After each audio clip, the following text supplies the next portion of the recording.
तो फ्रेंड्स, मुझे पता है मैं काफ़ी दिनों से बहुत शॉर्ट वीडियोस डाल रहा हूँ क्योंकि मेरे घर के आसपास काम चल रहा है जिससे बहुत ज़्यादा बैकग्राउंड नॉइज़ आता है। लेकिन अभी का वीडियो बड़ा होने वाला है और आप कमेंट में ज़रूर बताया करें कि आपको वीडियो कैसा लगा। इससे हमें और वीडियो बनाने की मोटिवेशन मिलती है और हमें आइडिया होता है कि हमारी वीडियो में क्या खराबी है। तो जैसा कि आपने लास्ट एपिसोड में देखा था, सुप्रीम कोर्ट क्वीन को यहाँ से ले जाते हैं और अब उससे आगे सुप्रीम कोर्ट ने जाते हुए सबकी मेमोरी इरेज कर दी थी। अब हमें साउडी को दिखाया जाता है कि ये सोच रहा होता है कि मैं आखिर यहाँ पर कर क्या रहा हूँ और मैंने अपनी इस बुक को बाहर क्यों निकाला है और मुझे कुछ याद क्यों नहीं आ रहा। और तभी वो जिन के घर के अंदर जाने लगता है। जैसे ही वो पहली सीढ़ी पर पैर रखता है तो उसे कुछ याद आने लगता है। ये सब उसके हाथ में पकड़ी हुई बुक की वजह से होता है। उस बुक में काफ़ी पावर होती है, इस वजह से उसे याद आ जाता है कि वो यहाँ पर डीमन से फाइट कर रहा था। और इसे ये भी याद आ जाता है कि जिन इसके भाई का बेटा है जिसके पास ट्रेनिंग लीडर है। और अब साउडी घर के अंदर जाता है। के अंदर जाते ही साउडी को और भी याद आने लगता है कि वो यहाँ पर हू लॉन्ग के साथ फाइट कर रहा था। और अब वो ये सोचता है कि उसी इविल स्पिरिट ने मेरी मेमोरी को मिटा दिया है। अब स्क्रीन स्विच होती है और हमें जिन को दिखाया जाता है जो कि अपने बेड पर सो रहा होता है। जिन को नींद में उसी मॉन्स्टर के विज़न आ रहे थे जिस वजह से वो डर कर उठ जाता है और जिनके सर में पेन होने लगता है। जिनको अपने हमशक्ल की भी बातें याद आने लगती हैं जिसकी सोल पहले उसकी बॉडी में आई थी। जिन को कुछ भी समझ नहीं आता कि ये उसके साथ क्या हो रहा है क्योंकि जिन भी अपनी सारी याददाश्त भूल चुका था। अब साउडी रूम में झाँक कर देखता है कि यहाँ तो कोई इविल स्पिरिट नहीं है। इसके बाद वो अपनी स्पाई आइज़ का भी इस्तेमाल करता है और उसे तब भी कोई इविल स्पिरिट नहीं दिखती। अब साउडी कहता है कि अच्छा यहाँ कोई इविल स्पिरिट नहीं है, लेकिन वो इविल स्पिरिट चली कहाँ गई। तभी जिन गुस्से में उससे कहता है तुम मेरे घर में क्या कर रहे हो। अब तभी साउडी अपनी मैजिक से अपनी डिंगलिंग लीडर बाहर निकालता है। अब जिन देखता है कि 2 डिंगलिंग लीडर हैं जबकि जिनके पास तो एक ही थी। अब साउडी उसको बताता है कि ये लीडर मेरे भाई ने बनाई है। अब जिन समझ जाता है कि ये इसके अंकल हैं और अब ये इनसे पूछता है कि क्या आपको इसे बनाने का फॉर्मूला पता है। इसे बनाने के लिए तुम्हें स्पिरिचुअल पावर की ज़रूरत होगी जिसके लिए तुम्हें ट्रेनिंग करनी होगी और मैं तुम्हारी ट्रेनिंग कराऊंगा। अब वो स्पिरिचुअल पावर के बारे में सुनकर खुश होता है कि उसके पास भी स्पिरिचुअल पावर होगी। वो साउडी को स्टोरी टेलर बोलता है तो साउडी गुस्सा कहता है। तभी वो टीचर बोलता है। तब वो कहता है आपने कहा था स्पिरिचुअल पावर क्या मेरे पास है। और वो उससे कहते हैं तुम्हें डिंगलिंग लीडर यूज़ करने के लिए ट्रेनिंग करनी होगी क्योंकि इससे तुम अपनी जान भी खो सकते हो। जिन उनसे कहता है क्या आप मुझे डरा रहे हैं अंकल। अब यही बातों के दौरान साउडी को पता चलता है कि जिन की भी याददाश्त चली गई है। अब जिन मास्टर अंकल से ये पूछता है कि मेरे फादर कैसे हैं और वो अभी तक मुझसे मिलने क्यों नहीं आई। तभी वो कहता तुम्हारे फादर तुमसे सही समय आने पर मिलेंगे। और वो अपनी मदर के बारे में पूछता है कि मैं उनसे कब मिल सकता हूँ। अब वो कहता है मुझे नहीं पता कि वो कहाँ हैं और तुम्हें प्रैक्टिस करके ये दिखाना होगा कि सबसे बेस्ट स्पिरिचुअल मास्टर तुम हो। इससे तुम्हारे मदर फादर को काफ़ी खुशी मिलेगी। तभी ओल्ड डैड की आवाज़ आती है। ओल्ड डैड वहाँ चिल्लाता हुआ आता है कि मुझे बचाओ मुझे बचाओ। तभी हम देखते हैं कि उसके पीछे से एक फॉक्स आती है। ओल्ड डैड उसके सामने मरने का नाटक करता है और फॉक्स उसे सूंघती है। तभी ओल्ड डैड डर के मारे वहाँ से उठता है और भागता है, लेकिन वो फॉक्स उसे अपने पंजों में पकड़ लेती है। अब पहले तो जिन ओल्ड डैड का काफ़ी मजाक उड़ाता है, लेकिन जैसे ही फॉक्स उसे खाने वाली होती है तभी जिन उसे रोक लेता है और उससे बोलता है कि ये चूहा तो बहुत ही गंदा है और इससे बहुत बदबू आती है, तुम इसे मत खाओ। और वो फॉक्स उसको देखने लगती है। वो फॉक्स को उठाता है और उसके ऊपर हाथ फैलाता है। वो कहता है तुम तो बहुत अच्छी फॉक्स हो। और तभी साउडी उसके पीछे आता है और उस फॉक्स को देखता है। जैसे ही फॉक्स साउडी को देखती है तो वो गुस्से में आ जाती है और साउडी के ऊपर घुराने लगती है। अब उस फॉक्स को देखकर साउडी को कुछ याद आता है और फिर उसे हमें दिखाते हैं कि साउडी को ये याद आ जाता है कि ये फॉक्स हू लॉन्ग है जिससे वो पहले फाइट कर रहा था। और साउडी को क्वीन के बारे में भी याद आ जाता है, लेकिन वो जिनको कुछ भी नहीं बताता। और अब वो मुस्कुराते हुए सोचता है कि ये सब सुप्रीम कोर्ट ने किया है।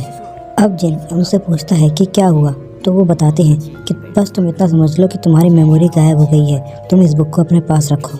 अब जिन उनका बुखार चेक करता है कि कहीं वो उनको बुखार तो नहीं है जो इतनी पागलपंती वाली बातें कर रहे हैं। और अब वो उसकी जेब से डिंगलिंग लीडर को बाहर निकालते हैं और कहते हैं कि याद करो इन डिंगलिंग लीडर का इस्तेमाल केवल तुम ही कर सकते हो। और वो क्वीन का नाम लेते हैं और तभी वहाँ से चले जाते हैं। जिन उनसे पूछता है कि क्वीन कौन है, लेकिन तभी वहाँ से वो गायब हो जाते हैं। और वो कहता है कि मुझे आपसे और भी बहुत कुछ पूछना है, लेकिन साउडी उन्हें कहीं नहीं दिखता।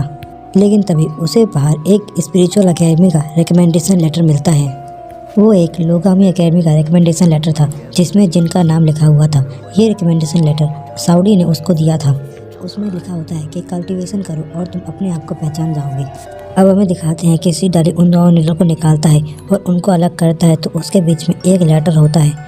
अब सीडाली उसको पढ़ने की कोशिश करता है, लेकिन तभी अचानक से उसके अंदर लिखे हुए सारे वर्ड्स हवा में उड़ने लगते हैं और वो सीडाली के चारों ओर एक ब्लू कलर का ऑरा बनाते हैं। और तभी वो सारे स्पेल्स हवा में उड़ते हैं और सीडाली की आंखों के अंदर चले जाते हैं, जिससे सीडाली को पुरानी कुछ बातें याद आने लगती हैं कि किस तरह से उसने मॉन्स्टर को मारा था। और फिर तभी उसे क्वीन भी याद आ जाती है। क्वीन के बारे में सोच के उसकी आंखों से आंसू आने लगते हैं। और फिर तभी उसे हुलोंग भी याद आ जाती है। अब वो उस फॉक्स को देख के पहचान जाता है कि ये हुलोंग है और अब कहता है कि सुप्रीम कोर्ट मुझसे नेक्स्ट टाइम मिलेंगे तो उन्हें मुझे एक्सप्लेनेशन देनी होगी कि उन्होंने आखिर ऐसा क्यों किया। ऑलराइट उससे कहता है कि पहले तुम अपनी स्ट्रेंथ बढ़ाने के बारे में सोचो। लोगामी एकेडमी में तुम्हारा एंट्रेंस कैसा होगा। अब वो उस पर लोगामी एकेडमी की कंडीशन के बारे में पढ़ता है, जिसमें उसे पता चलता है कि उसे कल ही वहाँ पहुँचना है और अब उसके पास ज़्यादा टाइम नहीं होता। उसे सारी तैयारी जल्द ही करनी होगी। जिसके बाद हम देखते हैं कि वो सामान खरीदने के लिए बाहर जाता है और बाहर हमें दिखाया जाता है कि एक बहुत बड़ी गाड़ी उसके घर के सामने आकर रुकती है और तभी सीडाली अपने घर से बाहर निकलता है। अब हमें नियॉन को दिखाया जाता है जो कि सीडाली से मिलने आता है। नियॉन उससे कहता है कि मैं कब से तुम्हारा वेट कर रहा था, जल्दी चलो। तभी वो कहता है कि मुझे पहले मार्केट जाना है, लेकिन वो उससे कहता है कि पहले तुम चलो मेरे गाड़ी में बैठो। और अब हम देखते हैं कि नियॉन और जिन वहाँ बैठे हुए होते हैं और वो लोग बात कर रहे होते हैं। इन दोनों की बातों के दौरान हमें ये पता चलता है कि जो नियॉन है उसको भी लोगामी एकेडमी में जाना है, लेकिन लोगामी एकेडमी का रिकमेंडेशन लेटर केवल सीडाली को ही मिला है, जहाँ वो सीडाली से ये कहता है कि तुम्हें तो पैसों की ज़रूरत होगी, है ना, कितने पैसे हैं तुम्हारे पास। तो सीडाली उसे बताता है कि मेरे पास अभी केवल 1000 टाइल्स हैं। तो वो कहता है इतने पैसों से तुम्हारा नहीं होगा कोई काम, तुम मुझे अपने साथ ले चलो, मैं तुम्हें बहुत सारे पैसे दूंगा और तुम्हें खाने पीने का सामान दूंगा और कपड़े भी तुम्हें दिलाऊंगा। अब सीडाली उससे पूछता है कि मैं ऐसा कैसे कर सकता हूँ। तो वो उसे बताता है कि तुम मुझे अपना बुक बॉय इंट्रोड्यूस करना, जिससे मैं तुम्हारे साथ वहाँ चला जाऊँगा।